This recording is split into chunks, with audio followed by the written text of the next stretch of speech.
what if the scariest thing in The Conjuring isn't the demons at all, but Hollywood's ability to polish away messy truths? Today we're talking about The Conjuring and how Lorraine and Ed Warren became horror's most romantic ghostbusters, at least on screen. James Wan's supernatural hit sells itself as a haunted house roller coaster, but hiding at its core is a surprisingly tender story, a marriage so strong it feels like the couple could stare down hell itself. Ed and Lorraine Warren, brought to life with gentle warmth by Patrick Wilson and Vera Farmiga, don't just hunt demons, they weaponize their love against them. And it works. Their bond is one of the film's greatest shocks, a horror movie where the couple doesn't crumble under stress, but instead becomes the safest thing in the room. That might sound corny, but in horror cinema, this is basically radical. Usually relationships are doomed before the end credits. Couples bicker, distrust each other, and then die messy deaths, as if their dysfunction itself invited the supernatural in. Think of how many horror films use romantic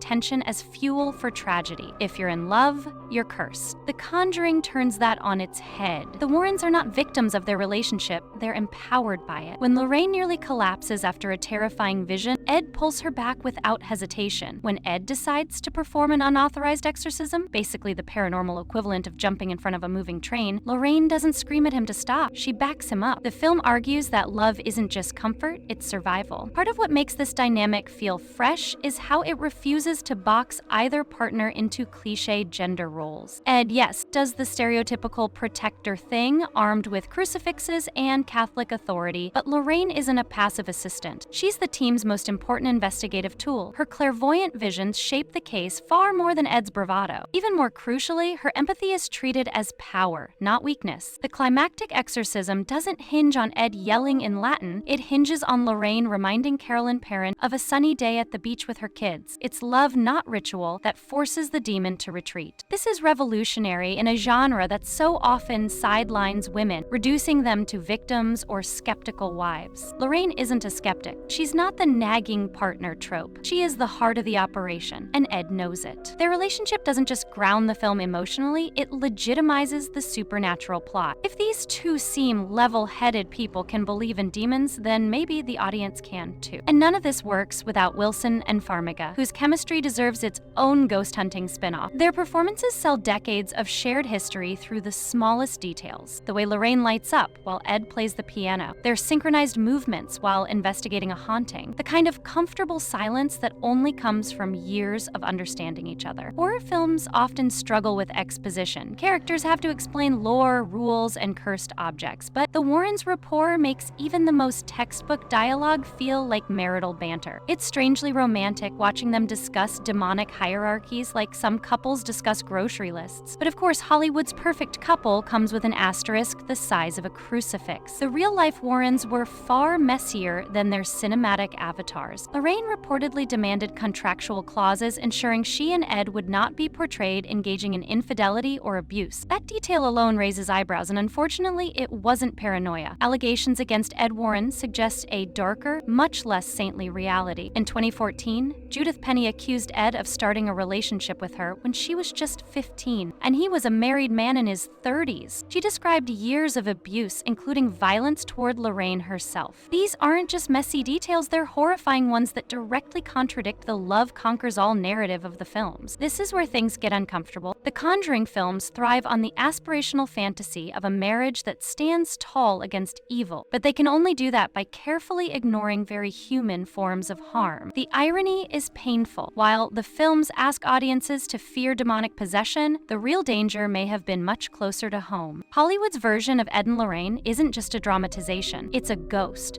a polished apparition covering over darker truths. It doesn't mean the films lose their emotional power. Cinema is allowed to lie to us, and sometimes those lies resonate more than reality ever could. Wilson and Farmiga's Warrens represent not who the real Warrens were, but who we might want our partners to be. Steady, supportive, unfaltering, even in the face of unimaginable darkness. Their marriage works on screen because it taps into universal longing. Who wouldn't want to believe in a love so strong it can banish demons? The contradiction lingers, though. Watching The Conjuring with knowledge of the allegations is like watching a ghost story while knowing the house's foundation is already cracked. The scares still land, the emotional beats still move, but the unease sticks differently. It isn't just the jump scares. It's the realization that Hollywood can so seamlessly repackage predation into romance.